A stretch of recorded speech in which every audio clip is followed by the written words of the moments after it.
Thanks for checking out Episode 2, Castle Morne.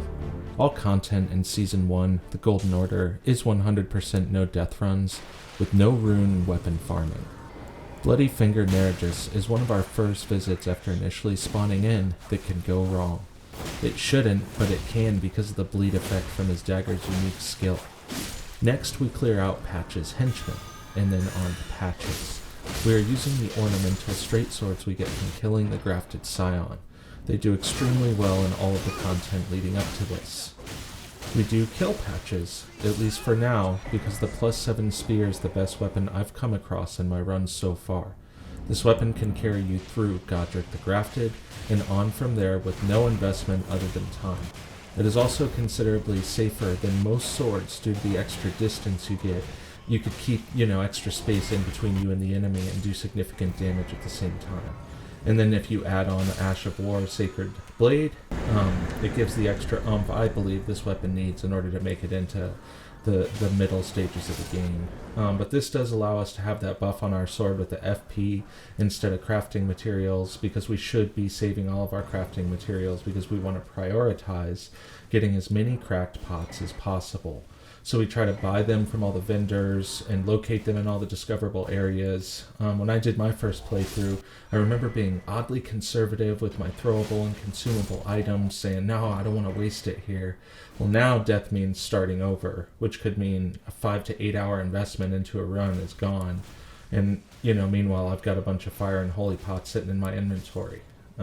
It's ridiculous.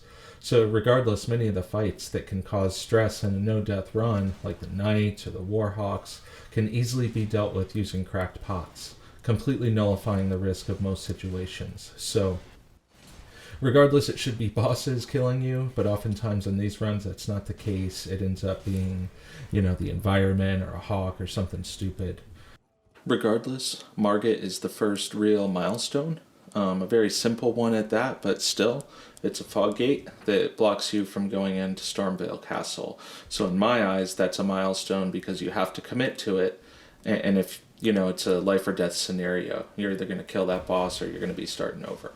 So when I look at this, it kind of changes the way that you look at the game now. Now you say, okay, here's the first big milestone right here. Let's look at all these other areas on the map and go to those areas if they don't require that kind of commitment and try to clear the content.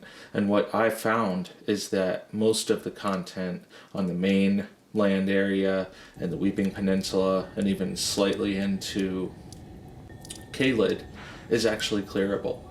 So you just go and do all that content first, get all the items, all the runes, spin them strategically, whatever way looks like it's going to work the best for that specific run, and then go ahead and commit to killing Margit, because then once you do, you're going to be going from there on to Stormvale Castle and very shortly being in a fight with Godric the Grafted.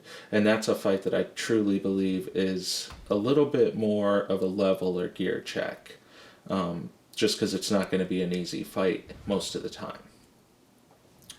So as for progress in this run, this character clears all content before entering Stormvale, including Margit, and clears much of the Weeping Peninsula. It was in Castle Morne when things really just fell apart, and you'll see that.